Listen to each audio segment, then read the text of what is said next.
Hello. देखिए, हम लोग वीडियो का पेपर सॉल्व कर रहे हैं। इसका पहला पार्ट हमने कल अपलोड किया था, उस पर काफ़ी अच्छा आप लोगों का रिस्पांस आया। तो इसको देखिए, ये 71 तक हमने सॉल्व किया था। ये 22 दिसंबर को जो पेपर हुआ था वीडियो का 2018 में, उसका पेपर है।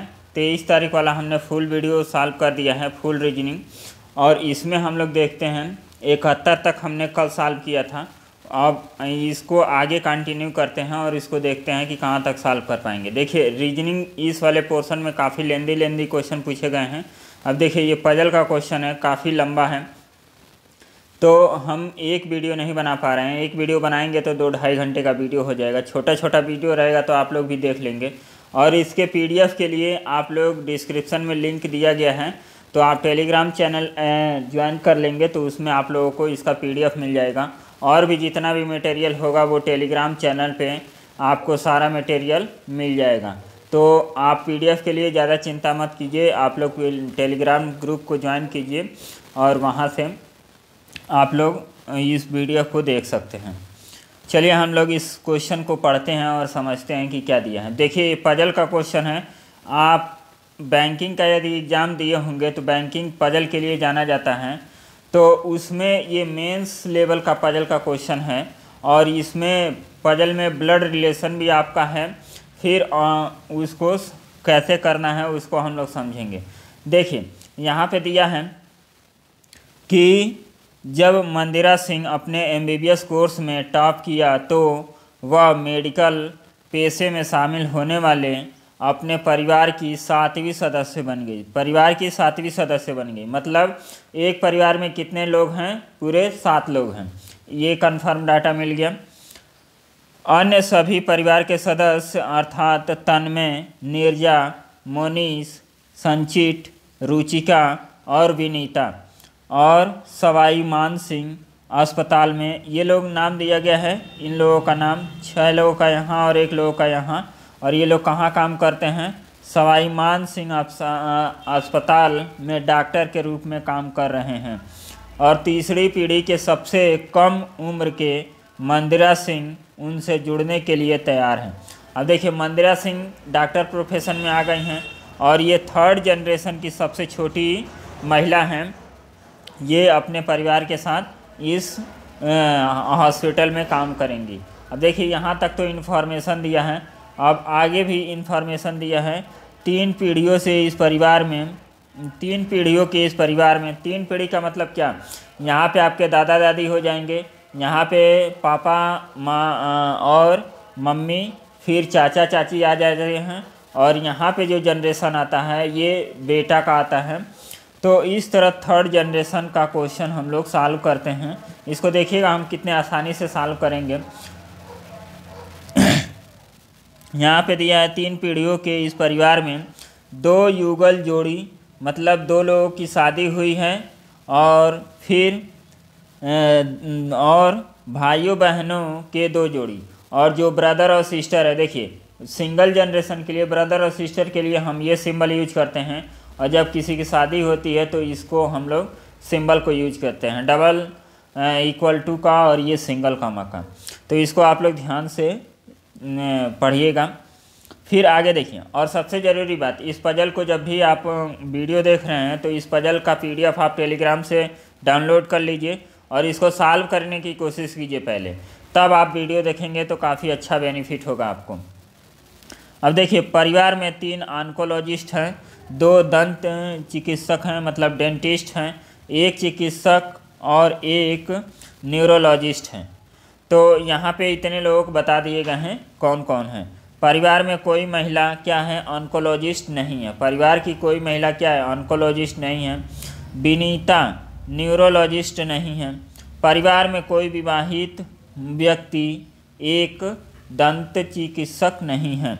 अब देखिए, जिसकी शादी हो गई है वो क्या है? डेंटिस्ट नहीं है। तन्मय नीरजा का पुत्र है। अब यहाँ से हम लोग क्वेश्चन को सॉल्व करेंगे। देखिए, तन्मय नीरजा का पुत्र हैं, तो नीरजा हम यहाँ बना देते हैं और यहाँ पे हो जाएगा तन्मय। तन्मय जिसकी पत्नी विनीता है। जिसकी पत्नी कौन है? विनीता। तन्मय नीरजा का पुत्र। चलिए इसको हम लोग इंग्लिश में सॉल्व करते हैं, क्योंकि देखिए पजल को आप इंग्लिश में सॉल्व करेंगे तो काफ़ी आसानी से सॉल्व होता है, हिंदी में थोड़ा कन्फ्यूजन होता है। ये जिसका जिसकी देता है तो इससे थोड़ी सी कन्फ्यूजन होती है। अब देखिए हम लोग इसको सॉल्व करते हैं। Tanmay is a son of Neerja. अब तन्मय क्या है? सन है नीरजा का, तो यहाँ पे नीरजा हो गया और यहाँ पे तन्मय हो गया सन। फिर Tanmay is a son of Neerja who while Sachin is the son of Monisa. Sachin क्या है? ये भी लड़का है किसका? मोनिसा का। फिर हुज वाइफ इज विनीता। अब देखिए जो मोनिस है इनकी वाइफ कौन है? विनीता है, तो ये लेडीज़ हो गई और ये क्या हो गया? जेंट्स हो गया। Monisa is an oncologist. ये क्या है? ऑन्कोलॉजिस्ट हैं, यहाँ पे ऑन्कोलॉजिस्ट इनको बना देते हैं। फिर Monisa and Vinita are the oldest couple in the family. और ये जो दोनों लोग हैं ये क्या हैं? ये सबसे बुजुर्ग हैं इस फैमिली में, मतलब फर्स्ट जनरेशन के ये हैं, ये सेकंड जनरेशन में आ जाएंगे और थर्ड जनरेशन में यहाँ पे कोई नीचे आएगा। तो इस तरह क्वेश्चन को हमें देखना है। और फिर क्या कहा है? Manisha and Vinita are the oldest couple in the family, ये हम लोग पढ़ ही लिए हैं। Mandira Singh is the daughter of Suchita. अब देखिए जो मंदिरा सिंह अभी टॉप की हैं मेडिकल, यहाँ पे ये डॉटर है किसकी? सुजीता की। While Ruchika is brother in law of Neerja. अब देखिए जो नीरजा की ब्रदर इन लॉ कौन है? नहीं, सिस्टर इन लॉ। वाइल यहाँ पे देखिए while Ruchika is the sister in law of Neerja. तो नीरजा की ये सिस्टर इन लॉ है। कौन? ये रुचिका। तो रुचिका यहाँ पे आएंगी, तो ये सिस्टर इन लॉ है, मतलब इनकी शादी इनके भाई से हुई होगी। तो इनका भाई कौन हो गया? ये हो गया। और इनकी शादी किससे? इनकी शादी नीरजा से हुई है, तो ये लेडीज हो गई। तो इनका भी लड़का कौन होगा? तन्मय होगा यहाँ पे। और फिर इसको हम लोग मिटाने की कोशिश करते हैं। फिर देखिए यहाँ पे कौन आ जाएगा? जो सुचिता है इसकी सिस्टर कौन सी हो जाएंगी? ये रुचिता हो जाएंगी सिस्टर। तो यहाँ पे हम लोग लिखेंगे जो रुचिता हैं इनकी सिस्टर हो गई। अब देखिए जो विवाहित पुरुष हैं कोई भी फीमेल क्या है? ऑन्कोलॉजिस्ट नहीं है, यहाँ पे दिया था। तो ऑन्कोलॉजिस्ट एक ये हो गए और फीमेल 1 2 3 4 फीमेल हैं, तो ये तो ऑन्कोलॉजिस्ट होंगे नहीं, तो ये हो गए ऑन्कोलॉजिस्ट, ये भी हो गए ऑन्कोलॉजिस्ट। और एक कंडीशन और दिया था कि ये क्या है? ये न्यूरोलॉजिस्ट हैं, न्यूरोलॉजिस्ट हैं ये न्यूरोलॉजिस्ट हैं। और उसके बाद बोला गया है कि कोई भी विवाहित जो पुरुष है, जो विवाहित लोग हैं वो क्या हैं कि ये डेंटिस्ट नहीं है। और 2 लोग डेंटिस्ट हैं, तो डेंटिस्ट ये भी हो जाएंगे और डेंटिस्ट ये भी हो जाएंगे। तो जो फिजिशियन बचेंगे ये हो जाएंगी नीरजा फिजिशियन। तो ये पूरा हम लोग का पजल सॉल्व हो गया। और इसमें पूछा गया है कि who among the following is physician. तो फिजिशियन कौन होगा? नीरजा हो जाएगी फिजिशियन इसका। अब चलिए इसमें आप लोगों को समझ में आया होगा कि हमने कैसे इसको सॉल्व किया है, काफ़ी आसानी तरीके से। देखिए आप लोग भी सॉल्व कर लेंगे इस पजल को, काफ़ी अच्छा पजल है और इसको आप लोग ज़रूर सॉल्व कीजिएगा। चलिए हम आप लोगों को दिखा देते हैं इसका डिटेल में कि क्या है। अब देखिए यहाँ पे इसका स्क्रीनशॉट आप ले लीजिएगा और स्क्रीनशॉट लेके आप फिर से इस पजल को लगाइएगा तो आपको पता चल जाएगा। देखिए मोनिसा यहाँ पे रुकिए, ये मोनिसा और विनीता क्या है? ओल्डेस्ट हो गए। और मोनिसा का लड़का क्या होगा? सुचिता। और इसकी सिस्टर हो गई रुचिका। और इसकी सिस्टर इन लॉ कौन है? नीरजा। और इनके लड़की कौन है जो अभी अभी टॉप करके आई है 7th मेंबर मेडिकल प्रोफेशन में? मंदिरा सिंह। और तन्मय क्या है? ये भी लड़के हैं। तो यहाँ पे सबका प्रोफेशन भी लिख दिया गया है और सबका सीक्वेंस भी लिख दिया गया है। तो इसका आप लोग स्क्रीनशॉट ले लीजिएगा और इसको फिर से आपको पजल को करना होगा, तब आप लोगों को ज़्यादा समझ में आएगा। देखिए काफ़ी अच्छा लेवल का पजल है और इसे आप लोग मिस मत कीजिएगा। चलिए नेक्स्ट क्वेश्चन पे हम लोग आते हैं। अब देख रहे हैं इसका लेवल देख लीजिएगा आप लोग। यदि आप लोग अभी भी सीरियस नहीं हैं इस एग्ज़ाम को लेके कई लोग कह रहे हैं कि डबल बेंच में जाएगा, सिंगल बेंच में जाएगा, ये सब फालतू चीज़ें छोड़ दीजिए। आप लोगों को पढ़ाई तो करना है ना, चाहे एग्ज़ाम जब भी हो आप लोगों को पढ़ाई तो करना है, पढ़ाई तो आप बंद नहीं कर सकते हैं। यहाँ पे आप कुछ चीज़ें सीख जाएंगे तो आने वाले कंपटीशन जो भी होंगे उसमें तो आप लोगों को फ़ायदा ही करेगा। तो आप लोग पढ़ाई कीजिए, पढ़ाई बंद मत कीजिए। पढ़ाई बंद कर देंगे तो एग्ज़ाम हो जाएगा जल्दी, तो फिर आप लोगों को दिक्कत हो जाएगा। पढ़ते रहिए और जो भी हवा हो रहा है हवाबाजी करते रहिए। अब देखिए ये फिर से एक ब्लड रिलेशन का क्वेश्चन है, इसको हम लोग कैसे सॉल्व करेंगे। यहाँ पे दिया है इन अ कसम फैमिली ऑफ 3 जनरेशन। अब देखिए 3 पीढ़ियों के कसम परिवार में 8 सदस्य हैं, कहाँ से ए से लेके जेड तक, सी जी की बहू हैं। अब देख लीजिए हम लोग इसको फिर से सॉल्व करते हैं। सी इज जीज डॉटर इन लॉ, तो जी का कोई लड़का होगा और लड़के की शादी सी से करा दिए, तो ये क्या है, लेडी हो गई। E is D's only grandchild, E जो है ये किसका ग्रैंड चाइल्ड है, बी का। और फिर देखिए D is one of is 2 maternal uncle, मतलब इनकी कोई मम्मी होंगी और इनके 2 भाई होंगे। आया समझ में। तो इसमें से एक कौन है, डी है जो इनके मैटरनल अंकल हैं, और G and D one of male. अब देखिए जी और डी में से कोई मेल है, तो ये तो 2 लड़के यहाँ पे हो गए, तो जी कहाँ आएंगे, जी आपका यहाँ आ जाएगा, जी आपका यहाँ आ जाएगा। फिर क्या बोला है,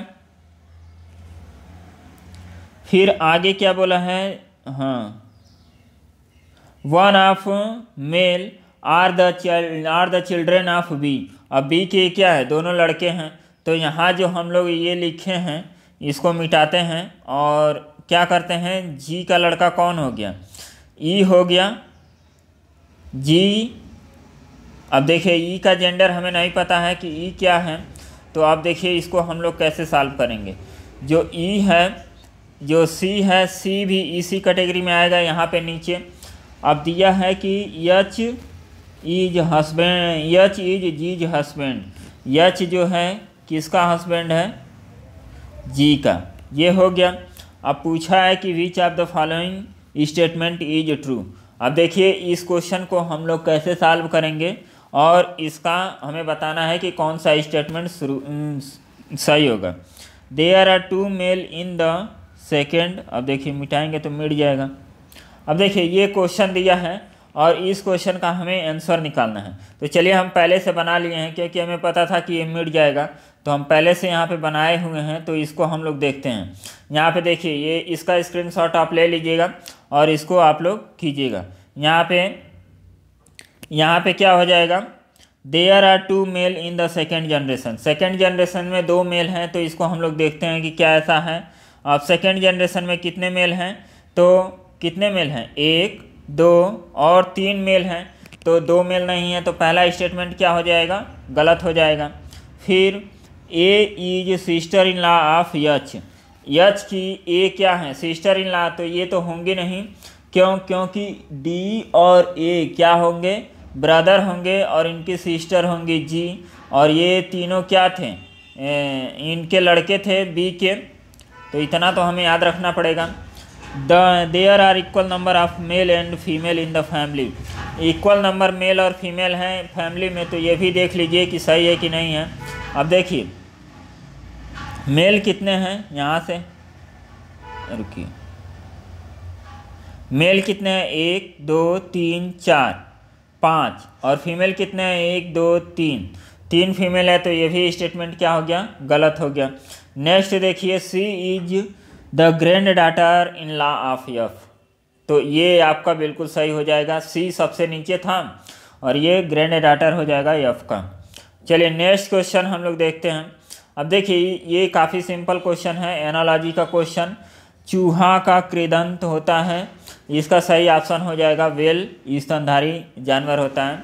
चूहा को, रैट को रोडेंट भी कहते हैं, और वेल क्या होता है, मैमल होता है, स्तनधारी जीव है। चलिए नेक्स्ट क्वेश्चन देखिए, सेलॉक्स का क्वेश्चन है, काफ़ी आसान क्वेश्चन होता है। कुछ चूहे सफ़ेद हैं। यहाँ पे हमने बता दिया कि कुछ रैट क्या हैं, वाइट हैं। फिर कुछ सफ़ेद सूअर हैं, कुछ वाइट क्या हैं, पिग है। फिर सभी सूअर नीले हैं, सभी सूअर क्या हैं, ब्लू हैं। कोई सूअर गधा नहीं है। अब कोई पिग क्या है, डोंकी नहीं है। सभी गधे लंबे हैं, सभी गधे क्या हैं, लंबे हैं, लॉन्ग हैं। अब देखिए आंसर हमने निकालते हैं। कुछ लंबे सूअर नहीं हैं, कुछ लंबे सूअर नहीं हैं। अब देखिए ये सभी लंबे क्या हैं, गधे हैं, सभी गधे लंबे हैं।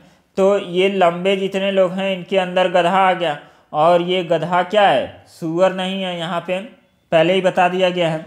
तो इसका कुछ पोर्शन, जो लंबा वाला पोर्शन है, इसका कुछ पोर्शन क्या होगा, ये सूअर नहीं होगा। तो पहला स्टेटमेंट तो आपका सही हो गया, कुछ चूहे सूअर हैं।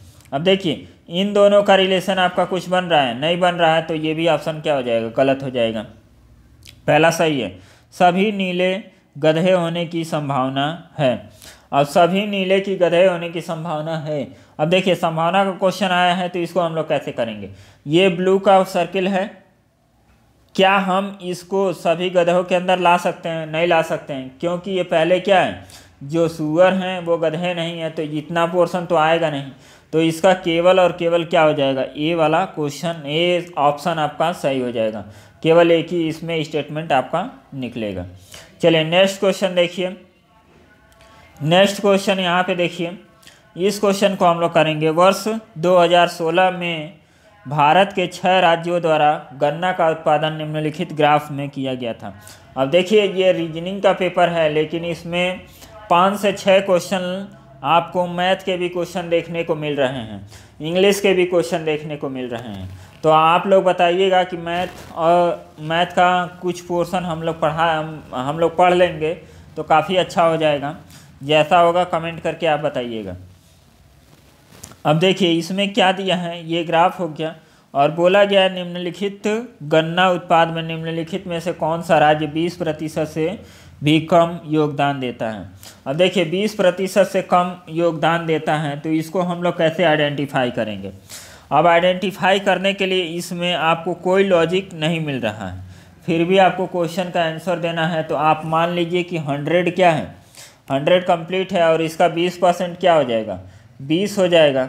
तो जो भी डाटा 20 से कम है वो क्या होगा, 20% से कम हो जाएगा। तो देखिए ये 22 है, ये 20 है, उसके बाद कौन बचा, ये। तो इसका ऑप्शन डी हो जाएगा।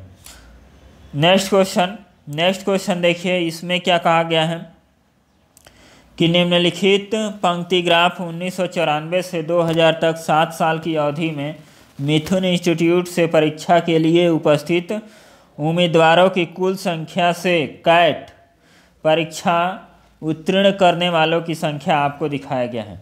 इस ग्राफ में केवल जो पास हैं उनकी संख्या आपको दिखाई गई है। तो बोला जा रहा है कि यदि 98 में क्वालिफाइड उम्मीदवारों की संख्या इतनी है, तो 98 में उम्मीदवारों की संख्या कितनी है। अब 98 में कितना प्रतिशत पास किए हैं, 80%, और 80% किसके बराबर हो जाएंगे, 212 और यहाँ पे 00, और इसको 80% इंटू 100 कर देंगे तो ये आपका आंसर आ जाएगा। 0 से 0, 8 से काटेंगे, 8 दूना 16, फिर यहाँ पे 5 बचा, 8 छक्के 48, फिर यहाँ पे 4 और 8 पचे 40, तो इतना आपका आएगा 265। अब 265 देख लीजिए ऑप्शन कौन सा आ रहा है, तो 265 आपका ये आ रहा है। तो ये ऑप्शन आपका हो जाएगा करेक्ट। निम्न में से अब यहाँ पे देखिए, ये भी आपका डाटा इंटरप्रिटेशन DI से क्वेश्चन है, आसान क्वेश्चन है। इसमें आप लोगों को क्या करना है ये देख लीजिए। निम्नलिखित में से कौन से सालों में 3 कंपनियों द्वारा कुल निर्यात का मूल्य एक समान है। अब इसमें अलग अलग वर्ष में आप लोगों को दिखाया गया है, और इसमें बताना है कि कौन से ऐसे 2 वर्ष हैं जहाँ पे क्या है, डाटा समान है। तो आप लोगों को करना क्या है कि इस सबको जोड़ लीजिए, सबको जो दिया है जोड़ लीजिए, और जोड़ के आप लोग क्या करेंगे कि देख लीजिए कि कौन सा 2 डाटा ऐसा है जो समान कैटेगरी में आ रहा है, और उसको आप लोग निकाल देंगे। तो ये आप लोगों का होमवर्क है। करना क्या है, देखिए सिंपल है, आप लोगों को ये डाटा जोड़ना है, इसका 93 का, 94 का, 95 का, 96 का, 97, 98, 99 सबको जोड़ लीजिए, और जिसमें 2 इक्वल आ जाएंगे वही क्या हो जाएगा, इसका आंसर हो जाएगा। बाकी आपको आंसर चाहिए तो टेलीग्राम ग्रुप आप लोग ज्वाइन कर लीजिएगा, इसका PDF और आंसर हमने वहाँ पे अपलोड कर दिया है, और टेलीग्राम ग्रुप का जो लिंक है वो आप लोगों को डिस्क्रिप्शन में मिल जाएगा। तो चलिए हम लोग आगे बढ़ते हैं। आगे देखिए, कक्षा में रोहन का रैंक क्या है। अब रोहन का रैंक क्या है, अब देखिए किसी का रैंक हमें पता करने के लिए क्या क्या ज़रूरत होती है। आपको टोटल नंबर आपको पता होना चाहिए कि क्लास में कितने लड़के हैं कितने नहीं हैं। अब देखिए इसमें दिया क्या है, रोहन का रैंक नंदन के रैंक से 24 कम है। अब यहाँ पे नंदन हो गई और इससे 24 कम हो गया रोहन का रैंक। रोहन का रैंक, तो क्या इससे पता चल जाएगा कि रोहन का रैंक क्या है? कुछ नहीं पता चलेगा, जब तक टोटल नंबर आपको नहीं दिया जाए तब तक नहीं पता चलेगा। रोहन के रैंक से अर्चना का रैंक 38 और अधिक है। नंदन का रैंक अर्चना के रैंक से 10 कम है। देखिए इन दोनों स्टेटमेंट से आप इसका क्वेश्चन का आंसर नहीं दे सकते हैं, क्योंकि जब आपको टोटल नंबर ही नहीं मिला तो आप रैंक कैसे निकालेंगे। तो इसका ऑप्शन हो जाएगा डी। नेक्स्ट क्वेश्चन, अब देखिए ये भी पजल का क्वेश्चन है, इसको भी हमें सॉल्व करना है, और कैसे आप सॉल्व कर सकते हैं इसको देखिए। इसमें आप क्या कर सकते हैं, पजल से क्वेश्चन आ रहे हैं आप लोग में, और पजल आप लोग सॉल्व करना स्टार्ट कर दीजिए। इसके लिए सबसे बेस्ट है टेक्स्ट बुक, आप लोग डाउनलोड कर लीजिए और उसको परचेज कर लीजिए, और वहाँ पे जो बैंकिंग सेक्टर का एग्ज़ाम है उसको एनरोल कीजिए, और वहाँ से पजल सॉल्व करना स्टार्ट कीजिए। आपके जो पजल हैं वो सुधर जाएंगे, और हम भी कोशिश करेंगे कि एक पजल डेली आपको सॉल्व कराएं। तो चलिए इस क्वेश्चन को हम लोग क्या करेंगे, अब देखिए ये भी लंबा क्वेश्चन है, तो इसको क्या करें, सॉल्व करें। अब देखिए इसको आइडिया हम बता देते हैं कैसे सॉल्व होगा। मित्तल के पास अयप्पा सोसाइटी माधापुर में एक इमारत है जिसमें 5 मंजिल हैं, 1 से 5 तक, इस तरह निम्नतम 1 रूप में शीर्षतम 5, मतलब ये 5 स्टोरी हैं, 5 4 3 2 1, ये 5 स्टोरी हैं। ऐसे स्टोरी मतलब बिल्डिंग, 5 तल्ला मकान है, आप लोग जानते ही हैं। फिर इमारत के विभिन्न मंजिल पर 5 सदस्य राम, टीना, लीना, टीना, चारू, अनीता रहते हैं, लेकिन क्रम जरूरी नहीं है, साथ में वो काम करते हैं ABCDE। टीना दूसरी मंजिल पर रहती है, जो टीना है ये दूसरी मंजिल पर रहती है, और कंपनी D में काम करती है, ये कंपनी D में काम करती है, तो यहाँ पे D हम लिख देंगे। और चारू 5वीं मंजिल पर रहती है, जो चारू हैं यहाँ रहती है। फिर इसके अलावा जो मंजिल संख्या 1 पर रहता है वह A में काम करता है, यहाँ वाला A में काम करता है, और जो मंजिल 3 पर रहता है वह किस कंपनी में काम करता है ये आपको बताना है। अब देखिए यहाँ पे कौन रहता है और उसी को आपको बताना होता है। तो इसमें आप लोगों को दिया गया है, ये कुछ स्टेटमेंट दिए गए हैं। अब देखिए डाटा इंटरप्रिटेशन हम बताए थे कि इससे 7 से 8 क्वेश्चन बन रहे हैं। पजल हो चाहे ब्लड रिलेशन हो चाहे कोई भी टॉपिक हो, उसको डाटा इंटरप्रिटेशन के रूप में ही पूछा जा रहा है। तो डाटा इंटरप्रिटेशन काफ़ी ज़्यादा इम्पोर्टेंट चैप्टर है, और इसको आप लोग ज़रूर सॉल्व कीजिए। इसको सॉल्व करने का तरीका भी हम आप लोगों को बता देंगे कि कैसे इसको सॉल्व करते हैं, और आसानी तरीके से इसमें कैसे टैकल कर सकते हैं, ताकि आप लोगों का जो 7 से 8 नंबर हो वो पक्का हो जाए। अब चलिए इसको हम लोग देखते हैं। यहाँ पे हमने बताया था क्या, 5 4 3 2 1, यहाँ पे चारू था, और ये तीनों, दूसरा में क्या था, दूसरा में कोई D में काम कर रहा था, यहाँ पे A में काम कर रहा था, और दूसरा में अब देखिए यहाँ पे न तो लीना और न ही अनीता A में काम करती हैं, मतलब लीना और अनीता यहाँ पे ये फील है, तो लीना और अनीता यहाँ पे काम नहीं करती हैं, तो काम कहाँ करेंगी, यहाँ। तो अभी देखिए तभी आपको पता नहीं चलेगा कि कौन कहाँ काम कर रहा है। इसको सॉल्व करने के लिए आप ऑप्शन देखिए, पहला और दूसरा, दूसरे को मर्ज कीजिए, जो व्यक्ति मंजिल संख्या 3 पर रहता है वो किस में काम करता है? सी पर। तो क्या पहले और दूसरे से ये पता चला कि यहाँ पे कौन काम कर रहा है? नहीं पता चला। ये इतना तो पता चल गया कि इस वाले में और इस वाले में कौन कौन काम करेगा, लीना और अनीता, लेकिन कौन कहाँ काम करेगा ये एग्जैक्ट वैल्यू आपको नहीं मिला। तो पहला ऑप्शन क्या हो जाएगा? गलत हो जाएगा। पहला ऑप्शन आपका गलत हो गया। नेक्स्ट, कोई भी दो कथन साथ में पर्याप्त हैं। अब देखिए, दो कथन हम लोग लिए, गलत हो गया, तो ये भी ऑप्शन आपका गलत हो गया। या तो पहला और दूसरा या कथन, ये भी आपका गलत हो गया। तो बाकी बचा क्या? डी ऑप्शन आप टिक कीजिए और आगे बढ़िए। क्वेश्चन आप लोग सॉल्व जरूर कीजिएगा। यहाँ पे देखिए, इसको हम लोग सॉल्व करते हैं। अब रीजनिंग का लेवल आप लोग देख रहे हैं कि किस लेवल का रीजनिंग आप लोगों से पूछा गया था। तो आप लोग अपनी तैयारी को और अच्छे से कीजिए और रीजनिंग पढ़ना स्टार्ट कर दीजिए। अभी भी आप लोग ढीले पड़े हैं और एग्ज़ाम डेट के चक्कर में पड़े हैं, कट ऑफ के चक्कर में पड़े हैं, तो फिर आप लोगों के लिए दिक्कत होने वाली है। रीजनिंग का लेवल आप लोग देख ही रहे हैं कि किस लेवल से रीजनिंग पूछा जा रहा है। अब देखिए, हम लोग इस क्वेश्चन को सॉल्व करते हैं। भारत में 5 तेल रिफाइन कंपनियां हैं, ABCD। सबसे अधिक कौन उत्पादन करता है? तो सबसे अधिक कौन उत्पादन करता है, इसको हमें देखना है। अब देखिए, 5 कंपनियां हैं, कौन कौन? A से E तक। अब हम डायरेक्ट ऑप्शन से चेक करेंगे। पहला ऑप्शन 1 और 2 को पर्याप्त है कि नहीं है। कंपनी बी का उत्पादन कंपनी ए की तुलना में अधिक है। बी का उत्पादन ए की तुलना में अधिक है, लेकिन डी के मुकाबले ज़्यादा नहीं है, ई के मुकाबले ज़्यादा नहीं है। तो ई यहाँ आ गया। अब इससे तो पता नहीं चला कि कौन ज़्यादा है, क्योंकि 5 लोग हैं, कोई इधर आ सकता है। अब दूसरे को मर्ज करके देखते हैं। कंपनी सी का उत्पादन बी की तुलना में अधिक है। अब देखिए, बी की तुलना में तो अधिक है कंपनी सी का उत्पादन, लेकिन ई से अधिक है कि नहीं है ये आपको पता नहीं चला। लेकिन कंपनी डी के जितना नहीं है। इसके आगे क्या हो गया? डी। अब देखिए, ई कहाँ आएगा? ई यहाँ भी आ सकता है, ई यहाँ भी आ सकता है पहले नंबर पे।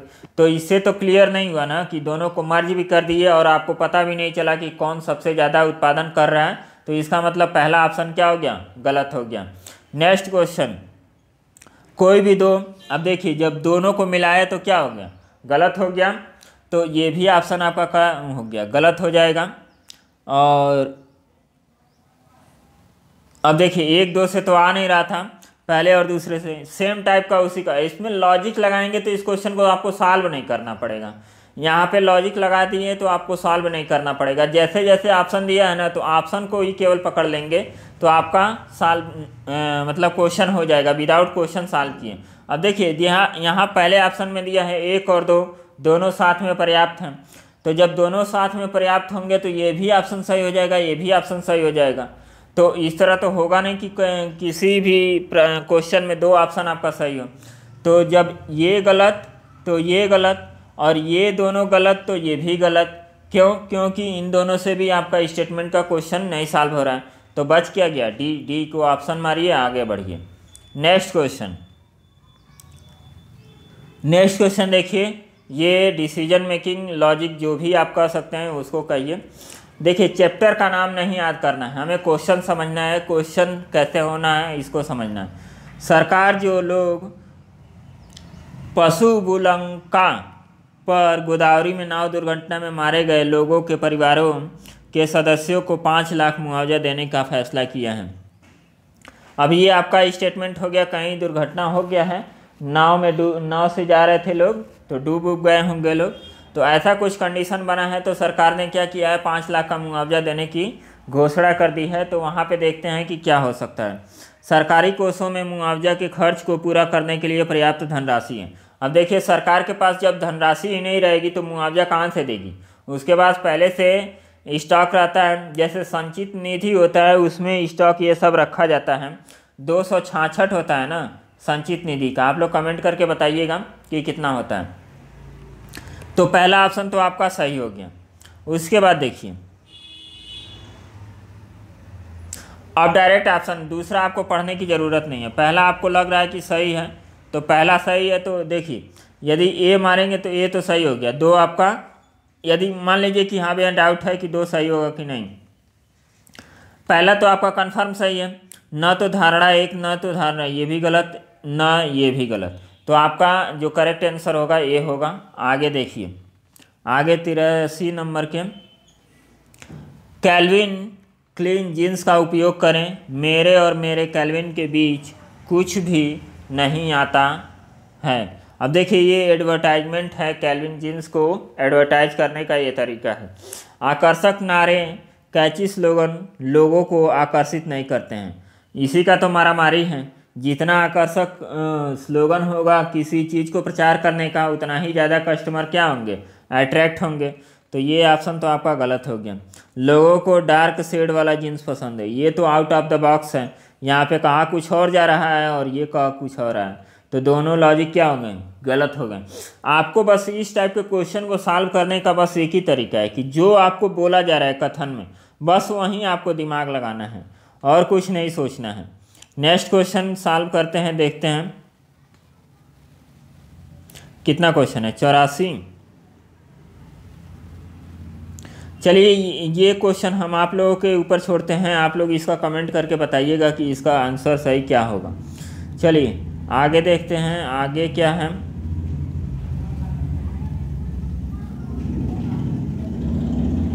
आगे भी देखिए क्या है, क्या भारत में सभी अप्रत्यक्ष करों को एक समान और सेवा कर में जोड़ा जाना चाहिए?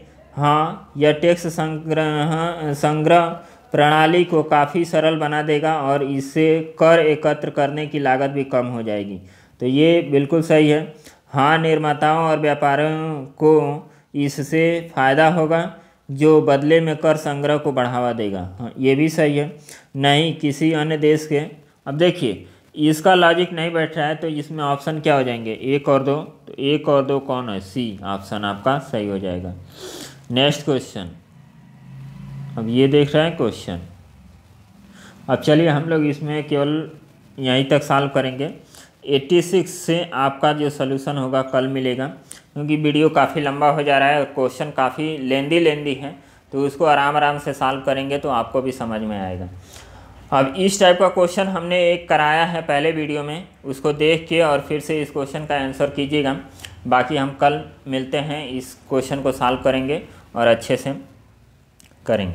और देखिए हमने टेलीग्राम ग्रुप बना दिया है, वो एक टेलीग्राम है, वहाँ पे केवल आपको PDF मिलेगा, और दूसरा टेलीग्राम है कि वहाँ पे आप अपने क्वेश्चन पूछ सकते हैं, कोई भी डाउट हो तो वहाँ पे आप क्वेश्चन पूछ सकते हैं।